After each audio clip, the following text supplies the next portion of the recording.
মুহূর্তে আমরা দেখতে পাচ্ছি ফিরহাদ হাকিম, এই মুহূর্তে ফিরহাদ হাকিম তিনি গিয়ে পৌঁছেছেন নবান্নে।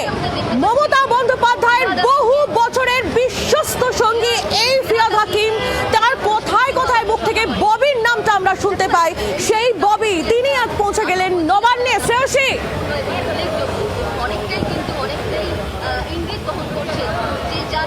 নিশ্চিতভাবে খুব স্পষ্ট যে চিত্র আজকে দেখা যাচ্ছে, বলা যেতে পারে যে গত কয়েকটা যে প্রশাসনিক বৈঠক হয়েছে সে কোনো প্রশাসনিক বৈঠকে কিন্তু এই ধরনের চিত্র দেখা যায়নি, যে মমতা বন্দ্যোপাধ্যায়ের সঙ্গে 4 তারিখের পরে তার পাশে থাকা, তার প্রেস কনফারেন্সে তার পাশে থাকা, তার ধর্ণা মঞ্চে তার পাশে থাকা, বৈঠকে তার পাশে থাকা বিধায়করা সেভাবে এইভাবে মুখ্যমন্ত্রী শুভেন্দু অধিকারী প্রশাসনিক বৈঠকে যাচ্ছেন।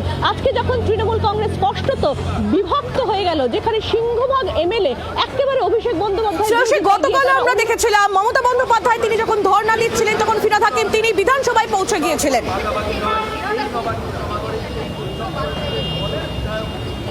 একেবারে তিনি বিধানসভায় পৌঁছে গিয়েছিলেন এবং তারপরে সেক্ষেত্রে দেখা গেছিল ধর্ণা মঞ্চ কিছুটা ছুঁয়ে তিনি তারপর কর্পোরেশন চলে যান। কিন্তু এক্ষেত্রে তো আজকে যখন তিনি যাচ্ছেন এই প্রশাসনিক বৈঠকে, নিশ্চিতভাবে সেটা কিন্তু অন্য ইঙ্গিত দিচ্ছে। এবং এক্ষেত্রে তোমাকে এটাও জানিয়ে রাখি, আজকে কিন্তু তৃণমূলের সিংহভাগ বিধায়ক, যে চিঠি জমা পড়েছে 58 জনের সই করা 80 জনের মধ্যে, সেই সিংহভাগ বিধায়ক তারা অভিষেক বন্দ্যোপাধ্যায়কে মানবেন না বলেই কিন্তু কার্যত তারা এই চিঠি জমা দিয়েছেন।